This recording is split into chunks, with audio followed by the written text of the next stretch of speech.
Zdravím všechny členy klubu Nesmrtelných. Dnes se spolu podíváme na něco, co fascinuje i děsí zároveň, ponoření do ledové vody. Je to cesta ke zdraví a dlouhověkosti, jak mnozí tvrdí, nebo je to jen riskantní trend? Pojďme se podívat, co na to říká věda.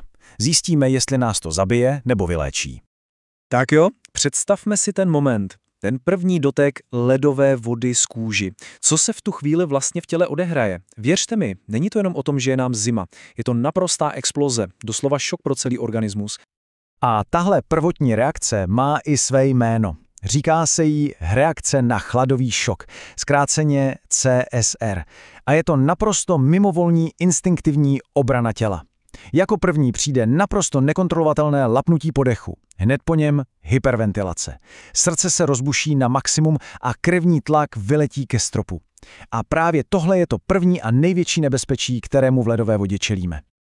No a teď se dostáváme k něčemu opravdu fascinujícímu. Uvnitř těla se totiž rozpoutá bitva, říká se tomu autonomní konflikt. A je to, jako byste v autě šlápli na plyn a na brzdu zároveň. Na jedné straně chladový šok zapne sympatický nervový systém, náš režim bojuj nebo uteč, který zběsile zrychluje srdce. Ale zároveň, když ponoříme obličej, spustí se potápečký reflex, který aktivuje ten druhý systém, parasympatický. Ten naopak říká zpomal, šetři kyslíkem. Srdce tak dostává dva naprosto protichůdné povely. A to, jak si asi dokážeme představit, může být sakra nebezpečné. Abychom to celé pochopili, mám pro nás plán. Nejdřív prozkoumáme ten prvotní šok, pak se podíváme na cestu k adaptaci. Odhalíme, jaké jsou vědecky podložené přínosy. Probereme taky rizika a mýty, které kolem toho panují. A nakonec si dáme úplně praktický návod, jak s tím bezpečně začít. Tak jdeme na to. Protože ten první šok, ten není konečná. Je to teprve začátek. Tělo se totiž umí adaptovat. A právě tady se mění prvotní boj o přežití v budování neuvěřitelné odolnosti. Tím kouzelným slovkem je habituace.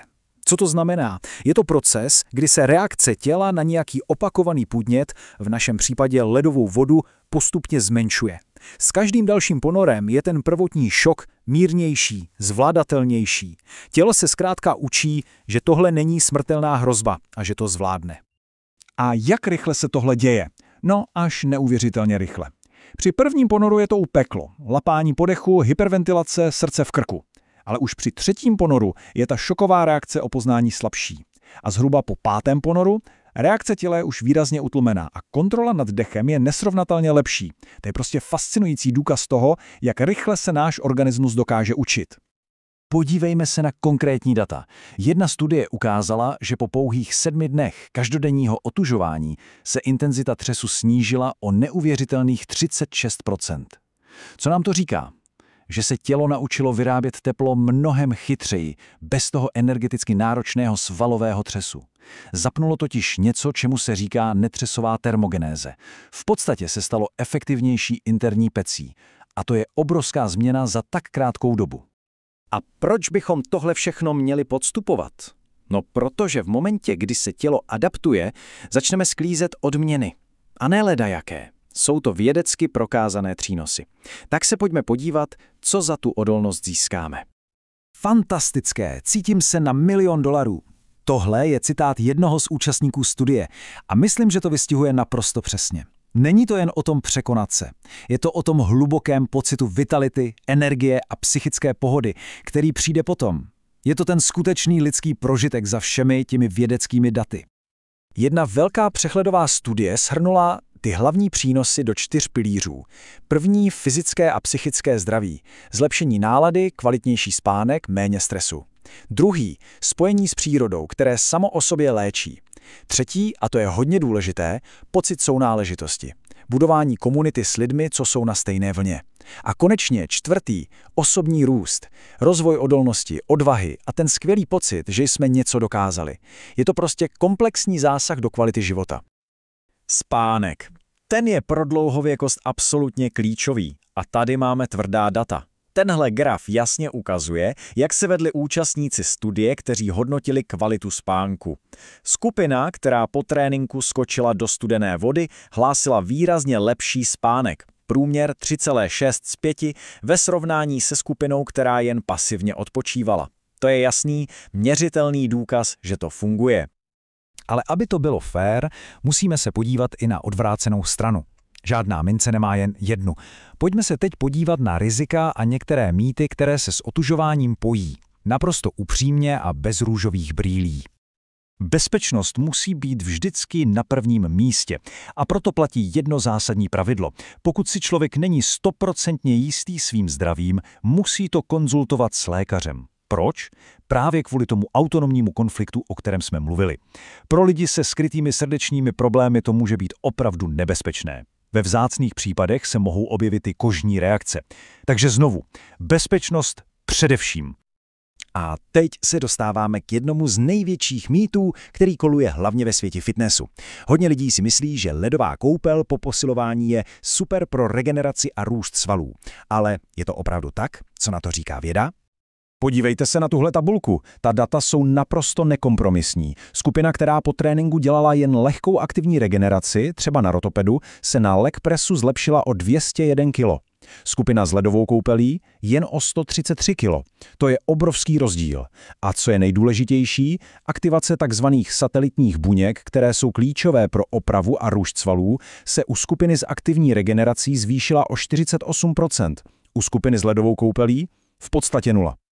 Takže závěr je naprosto jasný. Ponoření do studené vody hned po silovém tréninku brzdí dlouhodobý růst svalů. Jednoduše řečeno, ten chlad utlumí všechny ty důležité signály v těle, které říkají svalům: roste a sílejte.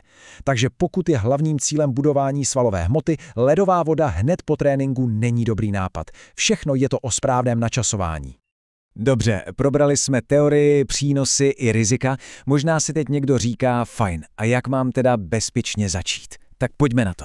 Tady je praktický návod pro první kroky do chladu. Tady je naprosto základní bezpečnostní protokol. Za prvé, konzultace s lékařem, abychom vyloučili jakékoliv skryté problémy. Za druhé, nikdy, ale nikdy nechodit do vody sám, vždycky s porťákem. Za třetí, začít pomalu. Kratší pobyty ve vodě, vyšší teploty. Za čtvrté, soustředit se na dech. Kontrolované dýchání je klíč ke zvládnutí šoku. Nikdy nezadržovat dech. A za páté, zahřát se přirozeně. Obléct se do suchého a teplého oblečení. A vyhnout se horké sprše hned po vylezení z vody. Mohla by se nám zatočit hlava. A tady je konkrétní plán, jak na to jít postupně. První týden začněme s vodou kolem 15 stupňů, stačí 30 až 60 sekund, tak 2x, 3x týdně.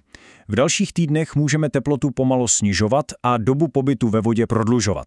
Po měsíci už se dá v pohodě zvládnout voda kolem 10 stupňů na 2 až 5 minut. Tímhle postupným přístupem se z toho stane zvladatelná výzva, ne děsivý skok do neznáma.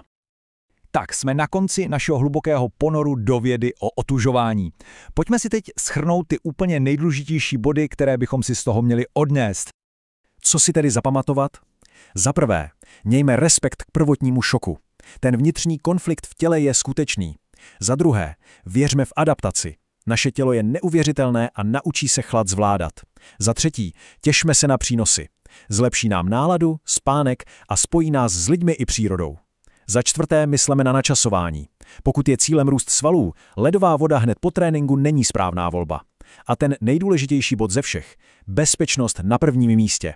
Vždy s rozumem, nikdy sám a začínat postupně. Takže je chlad klíčem k nesmrtelnosti?